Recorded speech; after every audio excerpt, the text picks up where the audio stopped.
Welcome, children, to the Silver Scream Fiends podcast.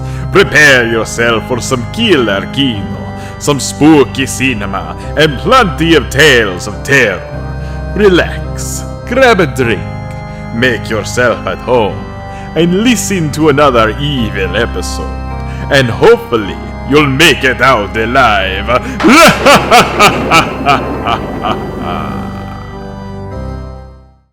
Welcome back to the Silver Screen Fiends podcast. I'm your host, Sam. And I'm Blake. And you have entered our favorite season of the year. Can you tell them what season that is, Blake? You've entered the spook zone. Oh, oh no, the Sterling Estate's coming after us. Anyway, so we are excited that this is once again the season of spooks. And holy shit, it kind of just feels like yesterday. I bought this Reanimator shirt for a movie I hate. True. Actually, that we never talk about. Yeah, that we never talk about. It has no merits. This month we're the spooky Scream Fiends.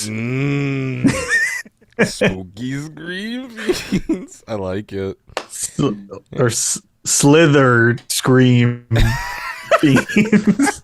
I'm trying to think of something. It's a work in progress. We're figuring it out.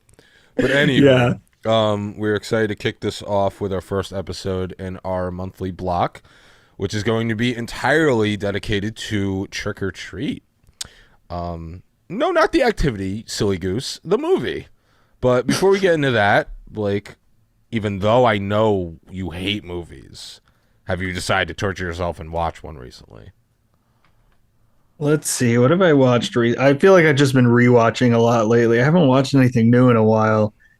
I watched Rocky 4. I honestly, for mid-September, I haven't watched like any horror movies yet, which is very unlike me. Yeah. So I got to get on that. I watched Freaky. That's the most recent horror movie I watched, but I had already seen that. I was pleasantly surprised. And I think we talked about it. Yeah, we did. Yeah. Yeah, I think we talked about it last year. Yeah, I'm not linking that's pretty much it. I haven't watched jack given shit. Our opinion. You can look us up anywhere. I haven't changed my opinion one iota. Remember that Tarantino interview where he's getting grilled about what was it, Django or Pulp Fiction? Is like, I haven't changed my views one iota. No clue. Look back at any of my interviews. I'm like, all right, dude, relax. Yeah, I haven't really watched fucking jack shit either. Especially with the season we're in, totally not pre-recorded or anything. I'm surprised, but I gotta get on it now. I usually make like a list every year that I try to stick to. I gotta do that. I've just like fallen behind. Yeah, me too. Me too, friend. Me friggin' too. But I see you binged all the Lord of the Rings. Yeah, I do that pretty often. Yeah, I have to, contrary to popular belief, I still have not seen all of the extended editions. You gotta just block out 36 hours to watch all of them. I know, seriously. I know they're long, but like, I wonder what the actual like total runtime is. I don't think any of them is under 3.5 hours. I think Return of the King extended might be like 4.5 hours. 4.5. They're very long. Holy fucking shit. Let's see. The extended edition Lord of the Rings trilogy is about 11 hours and 22 minutes. Hell yeah. That's honestly, I'd be down to just block out a whole fucking day to do that. Yeah, it's worth it. It's worth it. The extended editions are great. Yeah. But yeah, we're not here to talk about that. We're gonna talk about this little known film called Trick or Treat, which is a movie that I instantly fell in love with, and given the subject matter and the theming and even some of the casting crew, I should have seen way earlier than I did, but I only first watched it like I think 2 years ago. Yeah. Or something like that, 2 or 3 years ago. But it instantly became a Halloween tradition for me. I didn't think, I always heard good things about it, but I had no fucking idea I was going to love it. Because sometimes, like, anthology films are hit or miss for me. I mean, I would say most of them I like, but this one for some reason kind of just sticks out way more, and I don't really know why. But I would get say to the bottom of that. Yeah, I would say honestly, most anthology movies are just like inherently hit or miss because there's always going to be one segment that's better than another. Yeah. But Trick or Treat's one of the few ones that like the whole thing is all pretty equally good. Like I have my favorite segments, but I like all of them. Whereas like the VHS movies, which obviously are a little bit different because they are different directors for each segment, and Trick or Treat's not, but those movies are like super hit or miss. So Trick or Treat's much more like consistent for an anthology horror movie. And what I really appreciate about Trick or Treat is that in most anthologies, they will just kind of give you each separate story brick by brick, but this one like intertwines them all, and I think that was a brilliant directorial choice. Yeah, it almost doesn't even feel like an anthology movie. Yeah, it really does not, and I think as much as I hate movies, not this one. But yeah, this one's okay. This one's okay, but yeah, I got my Pumpkinhead brew for the occasion. Oh shit! I should have grabbed a beer. I didn't even think of it. But fear not, we're not gonna talk about Pumpkinhead the movie. No, which is in a poster right behind me actually. There he is. But we will be talking about something related, which is this brilliant movie. So yeah, it came out in 2007. Fine year for cinema. Yeah, no theatrical release, which is crazy to me. I didn't know that. Same year as Norbit. Yeah, I didn't know that until very recently because I got an advertisement on Facebook or one of those sites, and it was like, for the first time, it's theatrical debut. I was like, what? This was never in theaters? Yeah, I mean, I saw this movie probably... It must have been in 2007 because I remember buying the DVD, but I don't think I ever realized that it never came out in theaters. And I specifically remember this movie. Do you remember the video store that used to be in the mall? It was called like Saturday Night Matinee or something, and it was like a mom and pop video store that always had really good horror movies on DVD. And this was one of the movies I specifically remember I bought there. This and Killer Clowns. Oh, hell yeah. Oh, that's awesome. Yeah, I do remember that store, actually. I remember the logo. Great store. Yeah. R.I.P. Been gone a long time. R.I.P. Yeah. But, yeah, I think that with this one, we have Michael Dougherty directing, which, if you don't know him, also did Norbit. No, I'm kidding. Did Krampus. He's actually done a bunch of shit. He's done like the Godzilla movies. Yeah, he did King of the Monsters. Yeah. And Krampus I think very much feels like a spiritual sequel to Trick or Treat, like a Christmas version.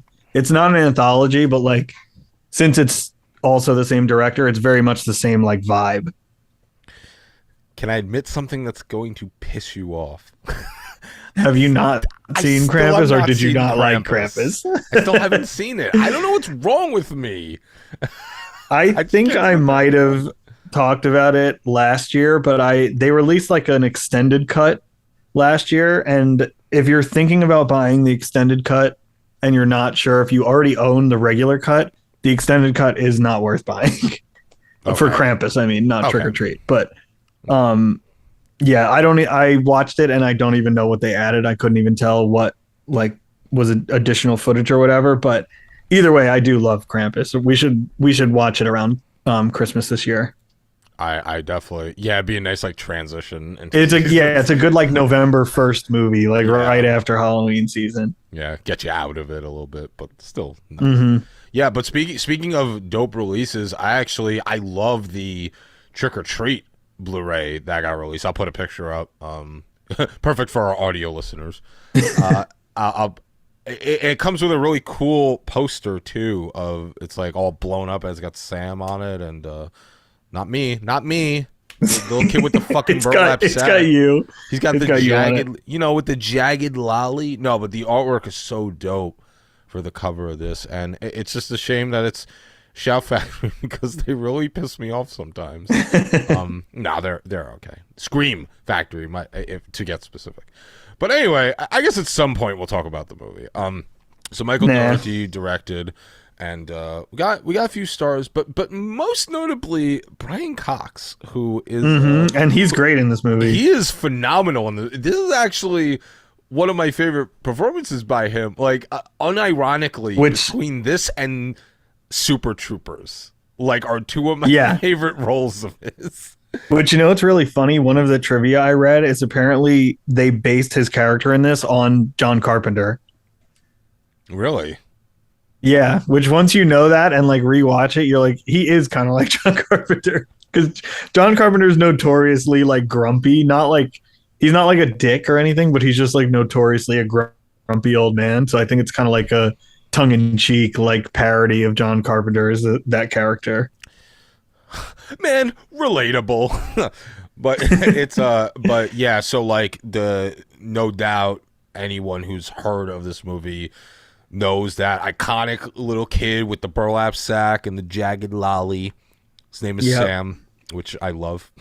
And he kind of is one of the pieces that ties together the entire anthology. I mean, there's like a couple things that are his character is supposed to be like the spirit of Halloween, or like the essence of Halloween, pretty much. Yeah, and that kind of kicks off in the opening where you have this I don't know, either boyfriend or girlfriend or husband and wife, and they're just coming home after a nice celebration, and the guy is very superstitious. So the girl blows out the jack-o'-lantern before midnight, and he's like, "Oh, what have you done?" And then he's like, "Oh no, but I'm still horny," and then goes upstairs and waits for her, and then she gets absolutely fucking murked by Sam. But you don't know it's Sam. It's not yet, but they do the Halloween first-person thing. Yeah, I was just gonna say the opening of this movie is like very Halloween-esque. Yeah, it's yeah. And then I do hate when my horniness outweighs my belief in pagan traditions. That do be happening. It do be happening more than you think. And then he comes outside and then realizes that she has been fucking massacred. And that's when we kick everything off. I don't remember like scene for scene where each story intertwines, so we'll just go through each like sub story, because that's just fucking easier. But we start off pretty strong. We have this kid Charlie, who was Thurman Merman in the Bad Santa movies, which again another great addition to that cast. And he's caught stealing candy, and this school principal invites him in. He gives him a bunch of shit, and all of a sudden, Charlie's not feeling so good, and he quite literally excavates his entire soul onto the pavement. He drugged him with something. I don't know exactly what he gives him, but it's like some poisonous shit. Yeah, generic movie poison. Yeah, it's just like this. And it's an amalgamation of like chocolate and blood on the ground, so it actually creates this cool coloration when he's puking it out. Disgusting scene, but Charlie then dies. No shock, and then and in an instance of pure comedy, in my opinion, the principal's trying to bury him in the backyard, and his son peeks out through the window. And he's like, "Daddy, what are you doing?" That scene is so funny. And I forget exactly what he says, but then he says something like, "Go watch Charlie Brown." He's like, "I don't want to watch Charlie Brown. He's an ass." and that scene, like that, to me is like perfect placement of comedy, because here you have like a relatively serious horror movie. There's obviously comedic elements to it, but the way it's like painting the picture so early on, it's like it kind of loosens you up a little bit.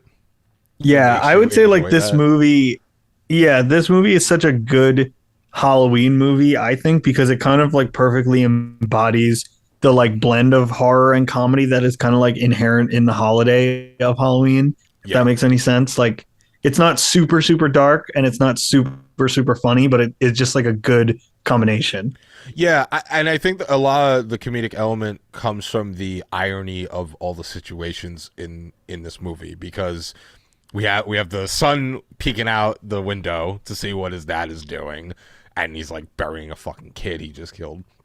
And then we have other instances, like we'll get to this, but like the girl, when the parade's going on, there's like a big parade march, and she's slowly getting fucking bitten to death by this dude who's like Yeah. a vampire, but no one can hear her because there's just like this comically loud parade, and there's so many instances of like situational irony Yeah. that I love.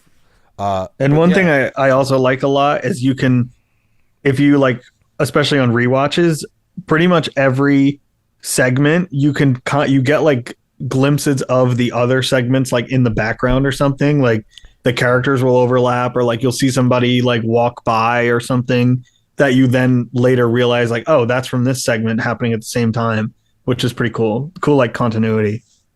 mhm. Yeah, and there's like a lot of yeah, there's definitely a ton of those intersecting moments. Like I'm pretty sure Krieg, who's played by Ryan Cox in this, he like as one of the principal's victims is discovered to be alive and he's beating him with a shovel, you can hear Krieg screaming from his house. So it's Right. like, oh, okay, there's an attack going on at the same time, and that's really interesting the way they do that. Yeah, it's cool. But yeah, so that one, that I think the principal one is a good way to start it out. It kind of breaks the ice. It's nothing too serious, but it's got like just enough gore, just enough fantasy to it that kind of it starts to rope you into the movie. Um, and then one of the biggest stories, oh, excuse me, is the Halloween school bus massacre, which is like Yeah, one of the this one's my biggest favorite. stories Yeah. of the whole thing. Yeah, this one is cool because, well, I'll get to it. There's a group of teenagers trick or treating, and they meet this girl Rhonda, who just, it traditionally portrayed as kind of like stereotypical outcast girl, like, oh, no one's like really with her and whatever, and she's dressed like a witch, oh, she must be a loser. And then they decide that they're gonna visit this quarry that they start to unravel this urban legend in. And there was, now I forget exactly what happens, but I think isn't it just that that bus driver, who we'll reveal soon, what do you remember exactly what happened? Like he was driving them, and then someone was on the bus. Yeah, it's Uh, basically he's like drives the school bus that's full of like the kids with disabilities, and yeah, it's like it's extremely dark story, but it's like the children's like parents basically pay him to like kill their kids so like they don't have to deal with that's them. right. That's why I blocked it out in my Yeah, brain, it's because dark as fuck. yeah. But I do remember that before all of them can die, one escapes. Yeah. Yeah. Who is a character. But anyway, so there's so back at the quarry, they're they're kind of going back and forth, and they decide that they're gonna take this like service elevator and go in like little groups and see if there's anything scary down there because of the Yeah, legend. and they're supposed to like leave jack-o'-lanterns out as like it's like another one of the like traditions or whatever that they're supposed to like uphold so that nothing bad happens. Right, yeah. I think it's So one for each of the kids. yeah, and jack-o'-lanterns are basically a theme of like every one of the stories, basically. Yeah. So so then we have so Rhonda doesn't know what's about to really happen, which is she ends up getting pranked. Her and like one of the guys are together, and a bunch of these creepy figures start chasing her, and then she as she's crying, just completely emotionally distraught, it's revealed that it was a prank and it was the rest of the group. And I love movies with like pranks gone wrong, and this is like a perfect example, because Rhonda, I think someone kicks the jack-o'-lantern at like while Rhonda's like really upset. I don't know if it's her or one of the other kids. And then like as she's about to leave, they start screaming in terror, and it's like, no, fuck you, it's another prank. And turns out when that happens, the dead children start rising, and they all meet a very wonderfully gruesome fate. And I love that. Like, I love the whole heartless prank thing. There's a lot of movies that it always gets my attention. It's like a very weird subgenre I'm fascinated with. Mm-hmm. So I really appreciated this. Yeah, it's funny because I was thinking how this story also hits like a niche subgenre that I like too, which is the like urban legend kind of thing. I love that because I feel like I was very into urban legends when I was younger. Like, people would always talk about stuff, and like this is the kind of story that like it's a very well written in that it sounds like a real urban legend you would hear like growing up. Yeah, no, that's a good point. Actually, it does. It sounds like a pretty convincing legend. Very who knows? Maybe it's something. Story. Maybe it's like maybe it's like rooted in something that like the director like heard about when he was younger or something. Could be, yeah. Either way, fucked up, and I love it. Yeah. And then the next story, God, it's been so many years since I've seen this. Involves a group of girls. For most of the movie, we've dealt in varying age groups. And I think that's also interesting too, because like in the first one, it's Charlie, who's a young kid. Then in the bus one, it's like younger teens. And then now we're up to like, you know, not adults, but like, you know, they're I think young like adults, yeah, like I assume I think they're like 18, 19, yeah, I assume 20, they're supposed to be something. like high school seniors probably. Yeah, so it's interesting, like the age progression. I don't know if that was intentional, but yeah. So they all get together and they throw this surprise party, and the girls are scouting out guys. But Laurie, who I guess it must be a nod to Laurie Strode, right? I mean, I don't know. Yeah, that's what the trivia said. Yeah, okay. That makes sense, because like Laurie, a Halloween movie, it's and similar. There's so much John Carpenter references, which also in the school bus, there's a very brief shot of Christine in that segment too. I did not fucking know that. Yeah. There's a lot of John Carpenter stuff in this movie. Well, I'm excited to rewatch this because I watch this every Halloween now, so I'm gonna have to look out for that. Yeah. In that segment they show it pretty quick, but they do show Christine. Fuck yeah. So then there's that attack that I was referring to earlier, and there's I think also another attack, but she manages to kick his ass and bring him to the party, which is just taking place in like open woods. There's a bonfire and whatnot, and then a really fucking cool thing happens, and it kind of it's another I guess another moment in movie history I could almost relate it to is like From Dusk Till Dawn, when they're at the bar and then all of a sudden everyone gets revealed to be like fucking that's a really good comparison. So now you find out Laurie's friends are actually werewolves, and they start like just shedding. Great transformation scene. Yes. Honestly, probably up there with An American Werewolf in London for me. Fantastic effects in general in this movie. But this scene is so cool to me. I think because when the transformation's happening, there's like that sense of hopelessness, and that to me kind of entices more of that creepy factor, knowing like, oh no, he's just there. This is about to fucking really go down, and especially when you have like a group of them. It's not just one of them. It's but really, really cool. And they all kind of start devouring their own dates that they brought to the party. Really fucking cool. And I think Laurie... Does Laurie transform? I think she does. Yeah, it's like it's supposed to be like it's her first transformation, so that's why it's like special. Yeah. Oh, and one thing to mention is at the end of all these preceding stories, you can see Sam like somewhere in the background witnessing it, which I think. Yeah, he's kind of like the observer. Yeah. But speaking of Sam, we get to my favorite part, which is Krieg, the curmudgeon, the Halloween hating grump man.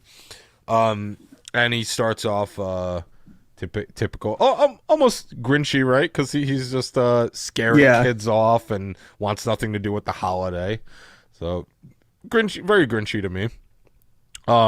But Krieg starts to get the brunt of the tricks part of the trick and treating, and he gets I believe he gets egged, and and basically all this shit's going on, and then there's a showdown between Krieg and Sam, which is my favorite part of the movie. Yeah, it's awesome. It's so wonderfully choreographed because there's very few movies that you could have a character as small as Sam fight someone as like average size as Krieg without it seeming silly, unless you're one of the Chucky films. Yeah, well, you know what I feel like it's very similar to, and I am pretty sure that Sam cutting his like ankle is a nod to is the end of Pet Cemetery. I'm pretty sure that's why he cuts his ankle like that. I would be surprised if that wasn't a reference to Pet Cemetery. Yeah, and he actually gets unmasked, and you can see that he kind of has like that weird scully jack-o'-lantern. Yeah, cool, like pumpkin vibe thing. Yeah, it's pumpkin head. I'll drink to that. You know.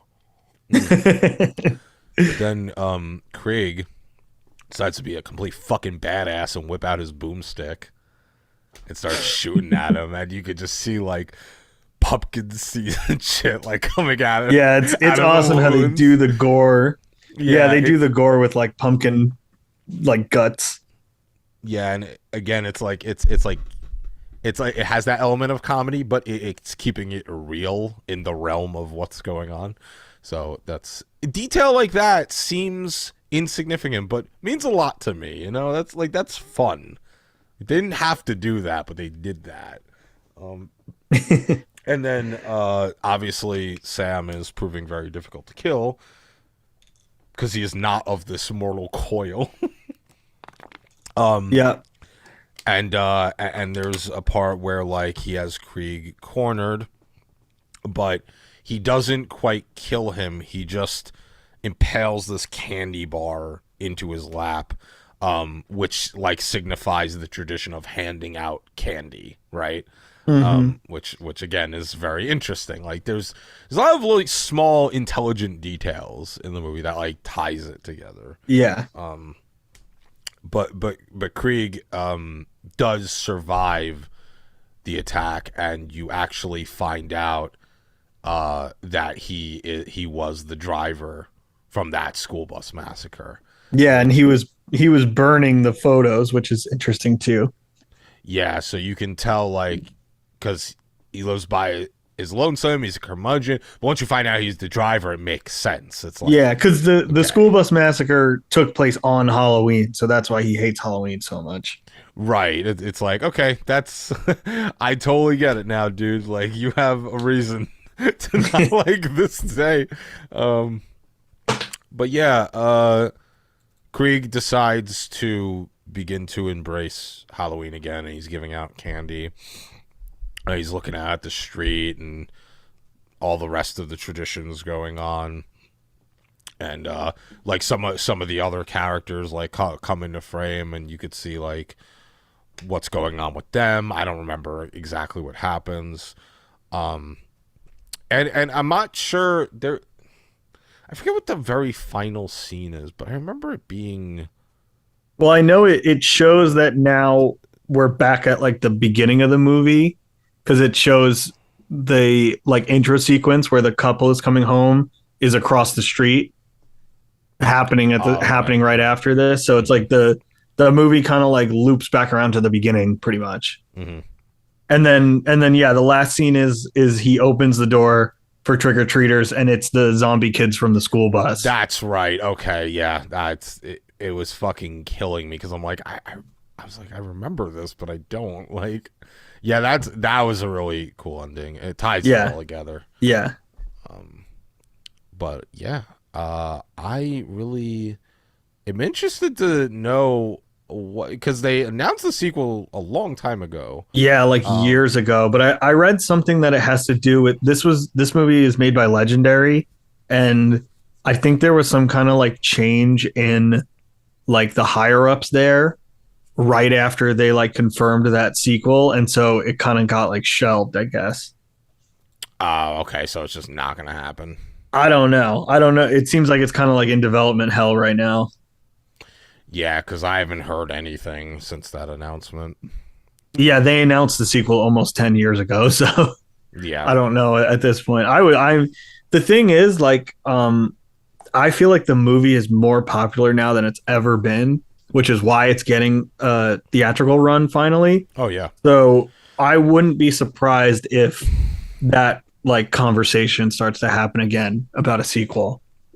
Yeah, absolutely. I think you're absolutely right. Like this, obviously, like it was kind of considered an underground gem when it released, but now it's like everyone loves it. It's become and I cult classic. Honestly, I credit a huge portion of that to Halloween Horror Nights at Universal because they did a Trick or Treat Scare Zone in 2017. That was like one of the most popular scare zones they've done in like the history of the event. And then they did a house the next year. Because like Universal, they do like haunted houses every year for Halloween. And they do like these areas of the park that's known as like scare zones, which is like you kind of just walk through it and like it's all themed and like people jump out at you and stuff. So they've done both of them for Trick or Treat in 2017 and 2018. And I feel like since they did that, I've seen Sam everywhere. Like now Spirit Halloween has 100 items with him. Like they kind of went crazy with the licensing, and I think people like that had never heard of this movie watched it and realized how good it was, and now it's like probably more popular than ever. Yeah, it's almost like weirdly enough become quintessential Halloween viewing, because it's like you think of popular horror movies to watch around Halloween. It's like, okay, Halloween. Yeah. and then like people have personal favorites they watch, but there's not many like, you know, other than some of the kitschy ones, there's not like big players when it comes to people who embrace a unanimous tradition when watching something, and Trick or Treat has become that, which is really cool. It's kind of like the new like Hocus Pocus. Yeah, exactly. It's become like a mainstay. So, I would say most movies don't necessarily need a sequel, but I would like to see what they could do with a second one. Mm-hmm. I think. Yeah, I mean, an anthology movie is an easy sequel to make. So it's like, whereas like, some movies feel like, why are they making a sequel to this? Like, how is there more story to tell? Like, this movie is kind of endless. Like, you could think of tons of different Halloween stories and just like tie them together with the Sam character, and you can make it a whole series if they really wanted to, which would be awesome.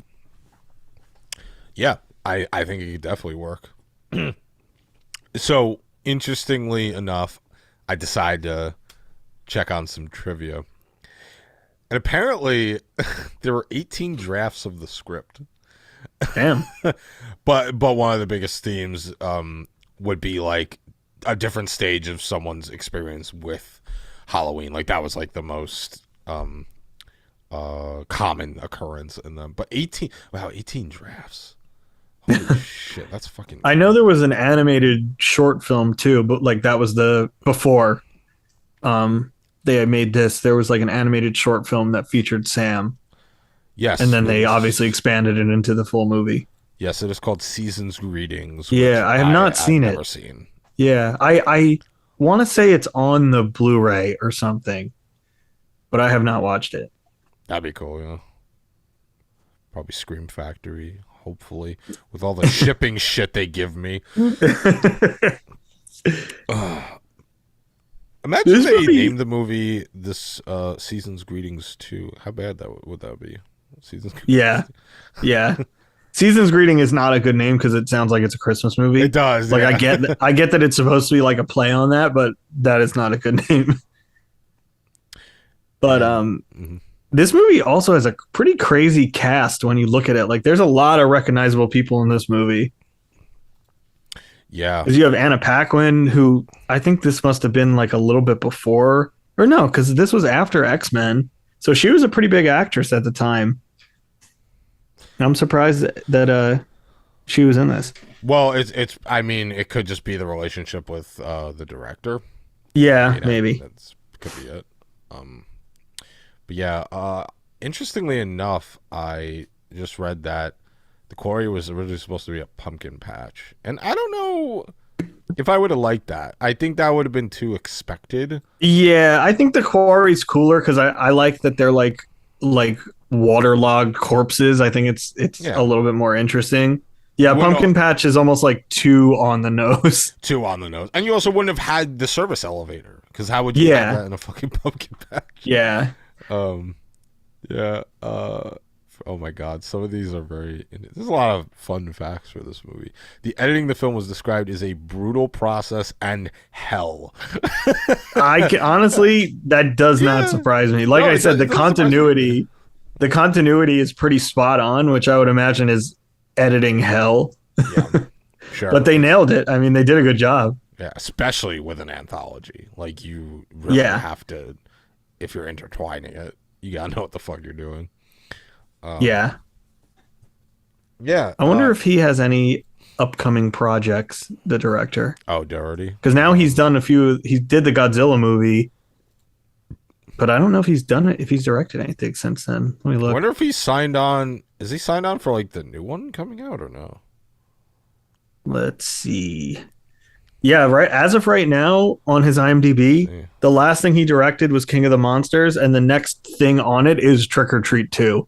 Which just says that it was announced. There's no year or anything, so who knows? He did a lot of writing though. Like he wrote Godzilla vs. Kong, and it looks like he's working on that new Hellraiser TV series too. Oh, that's cool. But that also is like doesn't have like a release date or anything, so who knows? Maybe they're working on Trick or Treat 2 secretly. It honestly could be. I wouldn't be that surprised. I hope so. Like I said, it's like it's more popular than ever right now. Like now is the time to make this movie. I am actively messaging him on Instagram and saying, "Listen, you piece of shit. We want Trick or Treat 2. Listen. Me want more movie." Smiley face. Yeah, but yeah, Trick or Treat, I think, should be staple Halloween viewing for anyone. Like, it is almost like, obviously, I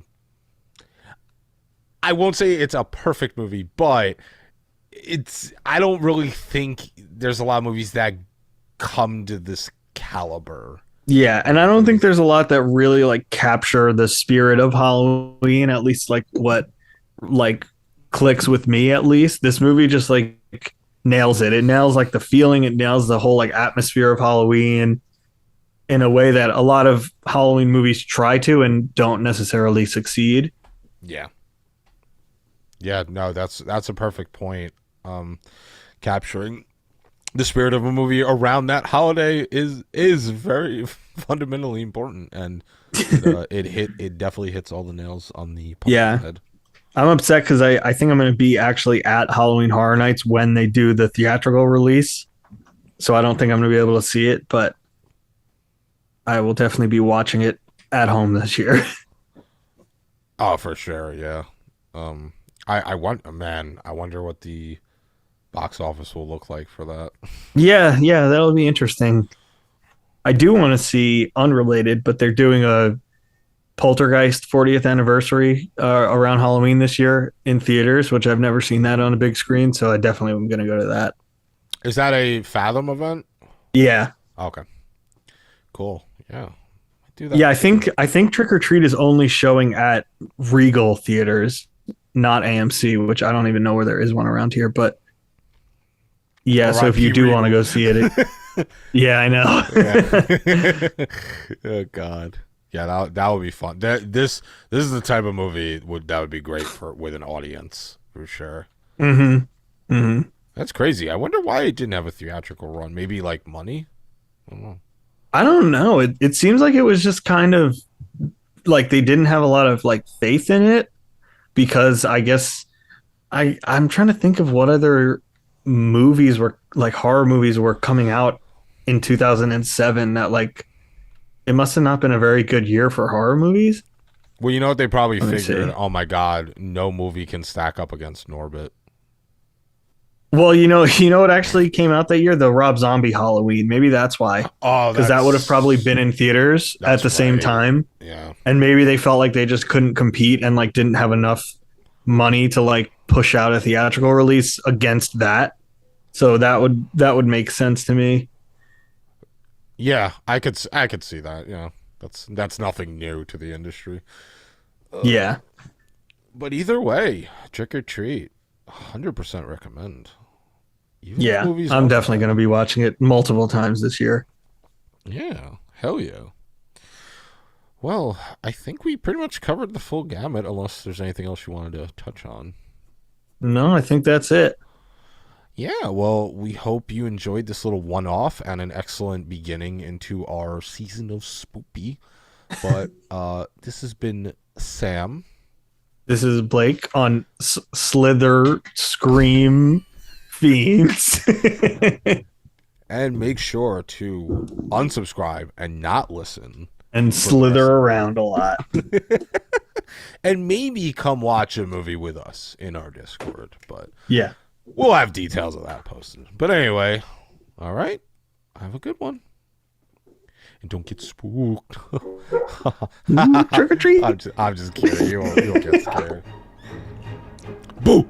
I almost got you. Boo! Somebody listening to this in their car just crashed their car. Oh no. Just kidding. Nobody listens to this. Yeah!